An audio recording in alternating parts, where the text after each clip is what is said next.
Thank you. We are very happy to have you here in Stockholm. Very kind, thank you. And of course very happy to have your opera here in Stockholm, written on skin. Me too, thank you. Yes. Is this your first stay in Stockholm? Yes, it is. It is actually. Yes. My very first time here. And your first impressions? Oh, it's a lovely city. Yes. And I like the weather. Good. Written on Skin had its premiere 2.5 years ago. And since then it has been traveling in major opera houses in Europe and also in the United States. So my first question is, how is it to see your work staged in new ways? Well, the first production was toured to many places. So for the first 8 or 9 places, it was only that production. And then there was a production in Bonn, and then there was a production in Detmold. And the Detmold production is what you will see tonight. I've seen it in the rehearsal, and I've seen it on DVD before, and it's fascinating and interesting to see an original but authentic, and I must add also respectful version of the work performed. The second production was less respectful. And there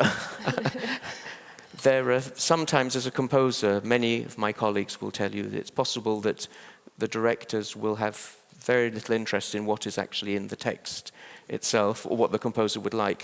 That was not the case, but it was very far from what my imagination would normally be the case. So mainly a pleasure. Okay, lucky us that we brought this. Yes. Okay. One thing that strikes me very much when I listen to your music, it's the sounds of the orchestra, the timbre of the instruments. You really create sounds that I haven't heard before. So I think we should start from the beginning. And my question to you is, when did you first hear an orchestra? Do you remember that? Yes, very, very clearly. 2 things I can say. The experience of seeing the Walt Disney cartoon, Fantasia, made a gigantic impact on me when I was a very little child. And I can still remember the Paul Dukas, the Sorcerer's Apprentice, the Mussorgsky, Night on the Bare Mountain, the Rite of Spring, the Beethoven Pastoral Symphony. These are pieces I still love, and I was enthralled as a child. But I can also remember my very first concert, about age 8, which my parents took me to. And I remember being mystified that the first thing I heard, the tuning up, wasn't a piece. I thought it was part of the concert. Well, it is. But the thing I remember most about it was the fact that the first piece they played was Debussy's L'Après-midi d'un faune, which is probably the most perfect piece of music ever written. And I remember the sound of that piece made a physical impact on me as a child. It was as if the warmth in the hall, the temperature changed. And I've never forgotten it. So yeah, those were my 2 main experiences. Yes. And when you were quite young, I would say, at 16, you went to Paris and the Paris Conservatory. Yes. To study for Olivier Messiaen. Yes. And I read something that he had written about you. I mean, he said that you were his best pupil. And he also writes, quote, this is you. His sense of tone color, harmony and rhythm is remarkable, and the form is absolutely masterful. Yes. He was a very generous man. It's true. Yeah. He was too generous. Did you know then, at 16, that you were going to be a composer? No, I knew when I was 8 or 9. It's not funny. A child can sometimes get the bug of music, like an illness, and it takes you over, and then it takes over your life, and that was the case with me, very, very powerfully and irresistibly. And as a child, you see, I was 10 years old when Beethoven was, his 200th birthday celebrations were taking place all around the world. And you see many people have footballers as heroes. In England, we have cricketers as heroes. Cricket, you know that, yeah? Well, my hero was Beethoven. And so you want to do the same thing. So I knew very early that it was the only thing that I wanted to do, probably the only thing I could do also. So what did the meeting with Messiaen mean to you? Oh, everything. He was his students, some of the most extraordinary figures of the last 50, 60 years, including Pierre Boulez. So he was a luminous and inspiring teacher, and this struck me. I was 15 when I first met him. Mm-hmm. That unquestionably was the most important day of my life. Meeting a great composer, seeing how simple he was and how kind he was. And he was wonderful as a teacher and a devoted teacher, but also as a model, as an artist. He talked about many types of music during the years I was with him, but he also analyzed his own music a lot. And the way the love with which he would talk about this note and why that note there in the horn, in that place, is the right thing. The values of decision and of precision. Mm-hmm. That made even without the lessons, that made a huge impact on me. At 19, your first orchestra piece was premiered at the Proms. And since then you have been writing a lot of music. I am, of course, a bit interested about how you do it. I mean, I don't know. It's the real answer. It's hard. I know that you were a pianist as well. Yes. Yes. So do you sit by the piano when you compose, or is it in your head, or? It takes a long time. To start a piece usually takes months. And I will touch the piano very little then. When composing, I have a desk. I stand at my desk and I write. There's a piano. Ooh, there's a piano behind.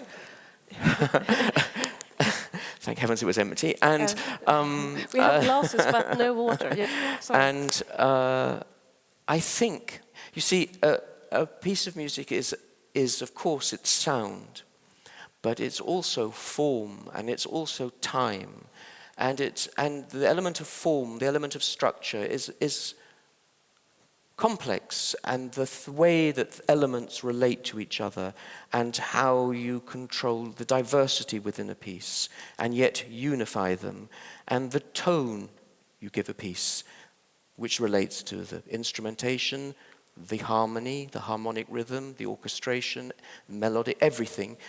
These things need time to evolve, and I would say if there's any word that typifies the way to start a piece, the word is confusion, and extreme confusion. I don't know what to do, and I don't know how to do it. But then gradually you find something, and then you find something else, and then they don't work, and then they don't work, and then suddenly you find something. And that something can die on you, and you have to start again, and again, and again. But eventually, maybe that holds. And then the world of a piece begins to expand. Mm-hmm. And what is strange about writing a piece, almost always, is that, like with this opera, the first scene, I didn't start at the beginning, I started where I could start, which is somewhere in the middle. And the first scene, I worked this out recently, I looked back. The first scene took me 6 months to write. And the last 6 scenes took me 4 months to write. So the average was 2 weeks for the last scenes, and for the first scene was 6 months. So you speed up to a quite ridiculous degree. Mm-hmm. And the total time for The total time wasn't gigantic. For me, it was very quick. It was about 2 years, 2 years and a couple of months. But when we say 2 years, a couple of months, it means I just live inside the piece, and I don't go to concerts, I don't travel, I don't conduct, I don't I don't do anything else really except just think and compose. Yeah, I understand. Your first opera was in 2006, Into the Little Hill, also together with the playwright Martin Krimp, who has written the text for Written on Skin. So it took some time for you to write an opera. Yes, it did. Why? Because I didn't find Martin Krimp. And I searched and I met many people for 20, 25 years, and it's very difficult to find someone with whom you can collaborate on something so big as this. And it's a very delicate relationship, and it never even got near to working. But my first experiences of hearing my music as a child, apart from piano music, was in the theatre. I would write at school music for plays, Shakespeare, more modern plays, plays by school friends. And I really had very deep experiences of conducting my very bad music in school for plays. I'm talking about 10 to 20 plays. So the theatre is somewhat in my blood. And so I did very much want to write an opera, and it was really quite sad and frustrating for me. I couldn't find a suitable colleague, and I couldn't find the way of doing it. So what is it with Martin Krimp's text that you... Do you know, is his work known here in Sweden, in the theatre world? Yes, but not immensely, but Yes. I think it's a name that a lot of people know. Well, he's a very extraordinary writer.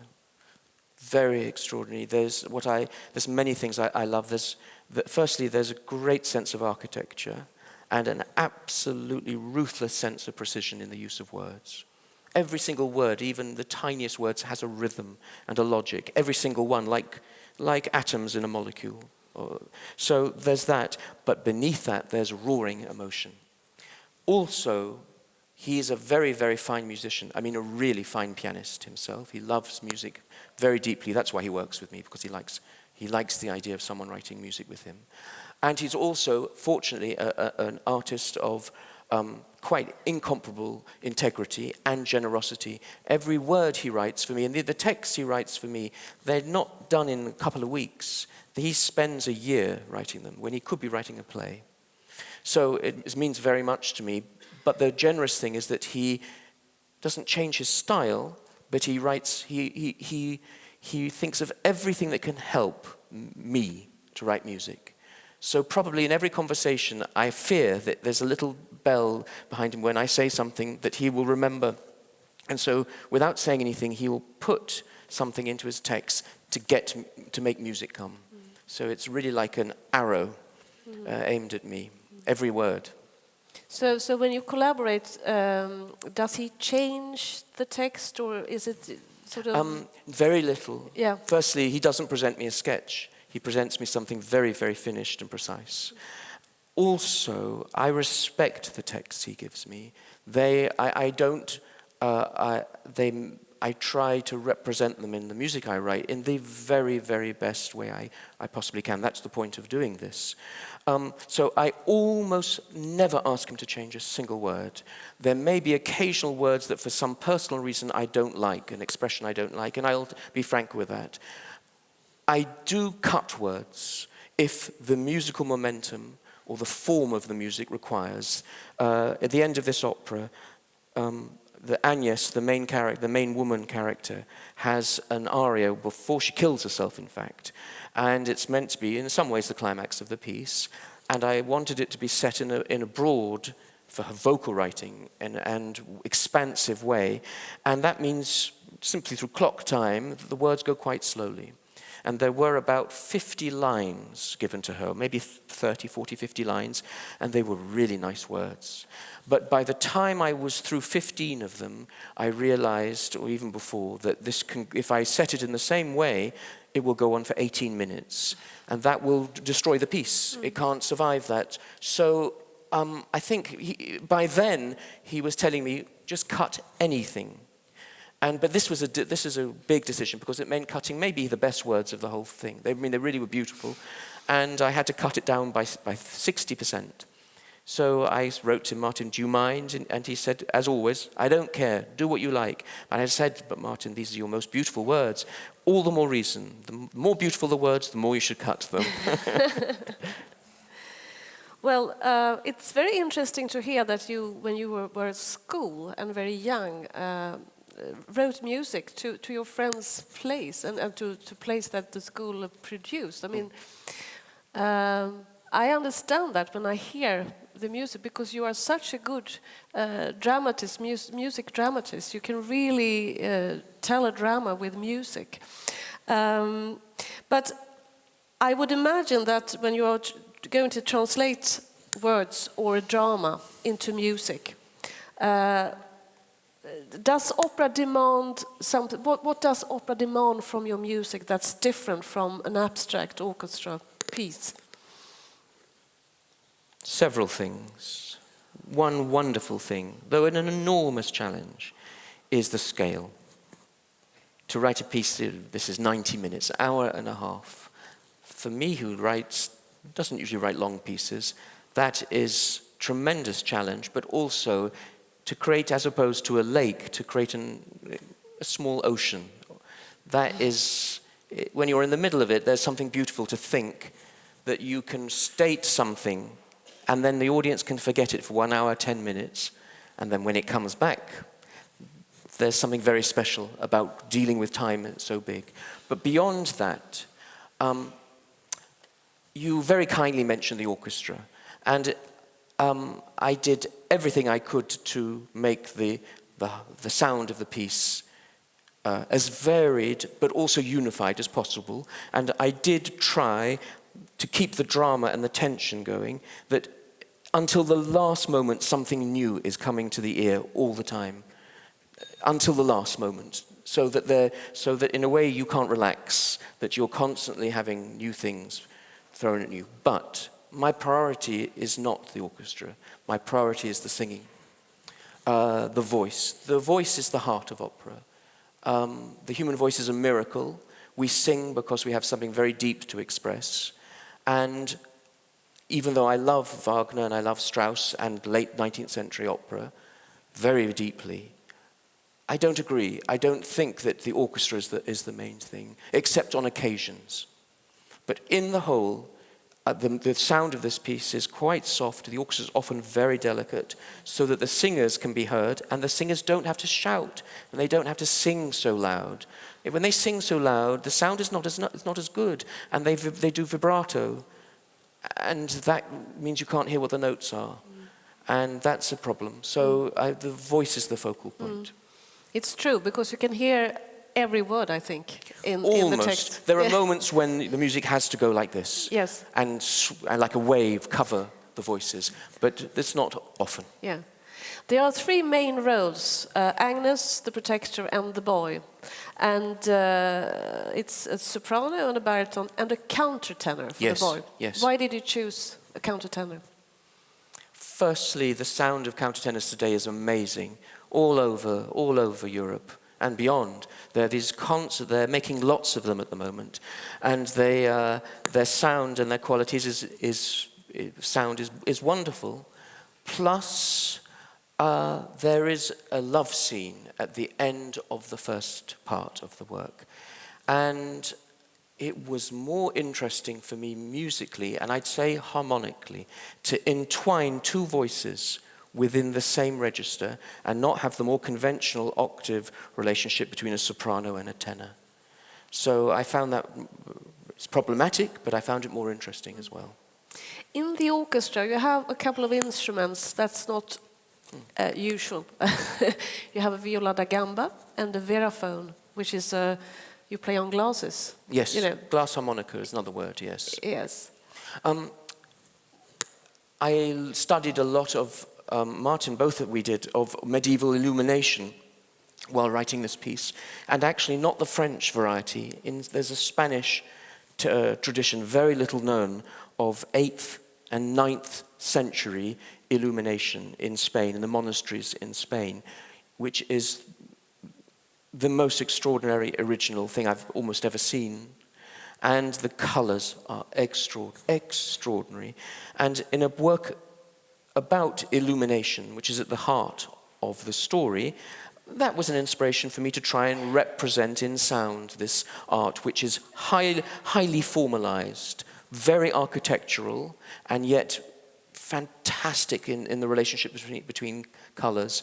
And at the two most important, in a way, parts of the work, the very end and the end of the first part, the same love scene I've talked about, I wanted, like in here, to have there's an awful lot of gold in here. Yeah. Probably too much, but I wanted to introduce some special sounds, sound quality that made these scenes stand out from the rest. So you have the viola da gamba, which is a Baroque medieval instrument, a bass baritone one, which is a fabulous instrument. The chemistry is a little bit more complex than that because I cover their sound with the complete brass section, all of them, a lot, 11 players, horns, trumpets, trombones, all playing with what are called practice mutes, which many composers use today, which makes them sound like they're far away. But if you play them very loudly, they sound a gentle mezzo forte piano. You can hear the tension in the sound, and it's full of harmonics. And the mixture I imagined of the viola da gamba with this would make a strange sound.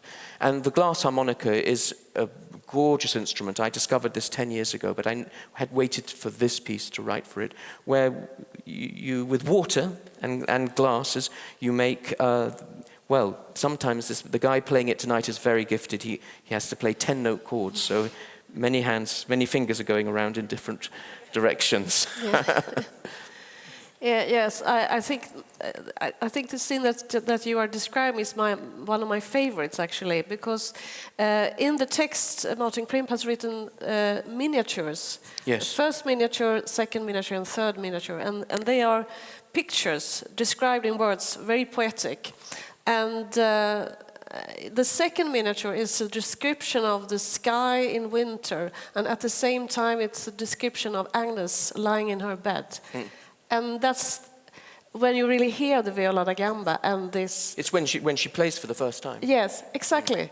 And I should perhaps explain just very quickly. The story is about an illuminator who comes to the house of a lord, a very wealthy lord. It's a 13th century Provençal Occitan story. He comes to the house. He's invited into the castle of a lord to produce a book in his honor, and he lives in the house, painting very delicately for many months, and the wife of the lord, who's like most women I fear in the 13th century, who is uneducated, cannot read, and is neglected, she becomes interested in this illuminator, who we call the boy. And a love affair ensues. The protector finds out. The protector kills the boy and feeds the heart to his wife in an act of unimaginable cruelty. But her reaction is not disgust. She says to him, "This is the most delicious thing I've ever tasted in my life. Nothing will ever take this taste out of my mouth." That's a quote from the original text, which is 800 years old. And the protector runs at her with a knife, but she throws herself out of the balcony to her death. The boy, the illuminator, when he comes to the castle, produces a miniature to show his work to the protector as if he was a salesman. This is what I can do. And it's a very flattering picture, which shows a picture of the Lord giving money and food and wine to the poor. The second one he uses to seduce the wife. He shows her this picture and describes it's her, and it does the trick. The third one is more mysterious a little bit, because the boy is killed, his art is eaten, but he's not really a human being, as you can have in opera. He's an angel, a modern angel, and he describes the picture of her falling out of the castle against the beautiful stars of night. He is one of three angels. These three angels start the opera, they intervene in the story, they make the story happen. So the work is, in its original form at least, was a picture of medieval life framed by modern 21st century life. Thank you. What a good description of this opera. We have talked a lot about the timbre of the orchestra and also the voices and the importance of the voices. We haven't talked so much about rhythm. When you listen to the music, it sounds so easy. It sounds very natural, like people talking, singing and talking. But I have understood from the singers that it's quite tricky to learn it because every bar is new and you never do the same thing again and so on. So how does the text relate to the metric structure? How have you thought about this? I don't try to represent the words as if they're poetry, and there's at all. To maintain variety and also to attempt to reach dramatic truth, as a composer you have to use every possible means that you can. And that means the register in which you place a certain word, the harmony in which that word enters at any given point, the orchestration around it, the type of intervals you use in certain passages. But as for the rhythm, I can say quickly two things. Firstly, whenever I'm stuck and trying to find the truthful way to set Martin's words, I ask for advice from him, and he's very reluctant to give me advice, but he always says one thing: try to imagine what the person who is speaking or singing intends by their words. Now, we usually think that in opera, the composer represents emotion. Simply that, emotion, the feelings of someone. But it's not as simple as that. Because you can say something very loving in a very sarcastic way. And you can say something very funny but mean something very, very dark. And so there is a mixture of the emotion within a character, but also the desire of communication, both to the person who's being sung to, but also to you who are listening. And so the rhythm represents both the feelings of the person speaking, but also their desire to communicate with someone else. And some of the more challenging passages are in when there is friction, which there's a lot of in the story, between the characters. Now, when you're having an argument with someone, you don't tend to speak regularly, and you don't tend to listen to each other.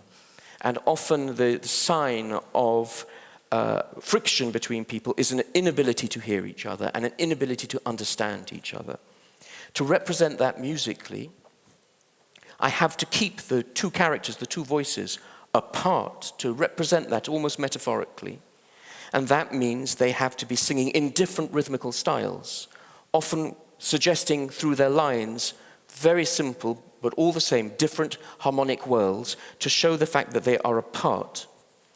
At other times, like the love scene we've talked about, there's genuine communication going on. So it's very different. Mm-hmm. And there's many stages in between those two. Yeah. But basically, the rhythmical the complexity, it's not complexity, but intricacy comes from the fact of simply trying to represent the reality, if you want, of the dramatic situation as precisely as possible.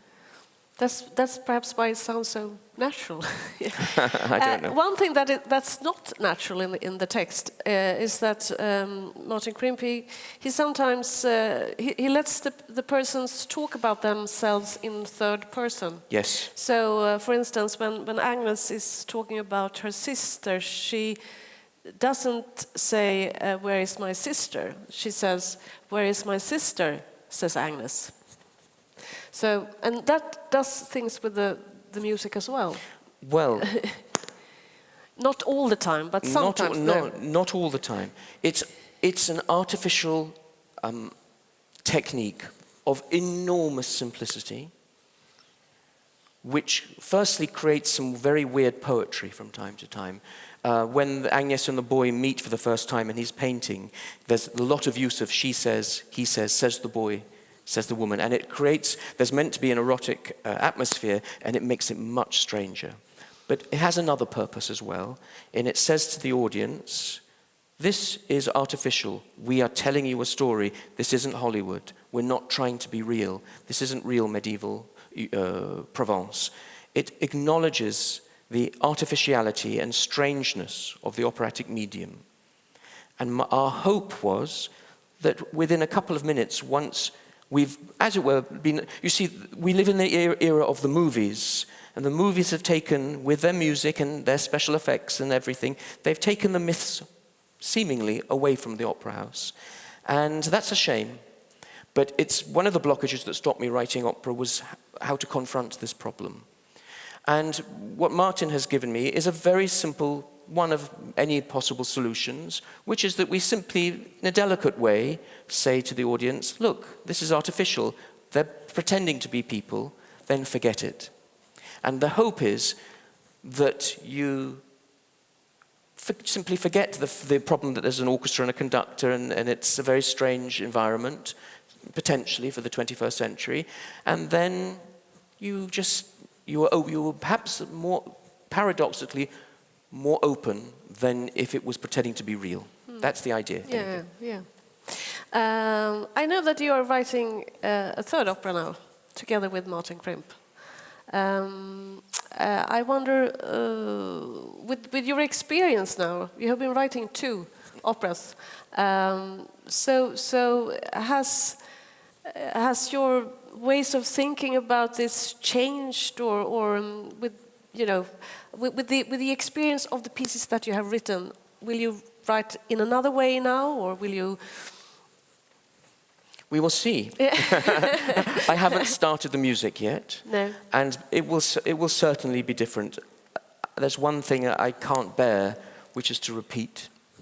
It's never fresh the second time. So it makes it harder, but it's more interesting to do something different. So almost as a matter of principle, I will not try to repeat. Absolutely not, no. Yeah. I have one last question, and if anyone else would like to ask a question, you can think about it while I ask this last question. You have this classical question in opera for a long time. I mean, it's in Richard Strauss' opera Capriccio. You know, they are all the time discussing whether it's music or whether it's text or whether it's actually the staging that's most important for the opera performance. It's of course an impossible question to ask, but what do you say about it? What's your thoughts about that? Well, I'd like to think the music is quite important. But that's what's wonderful about opera. It puts everything together, and it's performed live directly. So I think it's a false question, because everything is important. Mm. Okay, does anyone would like to pose a question? There's one here. Yes.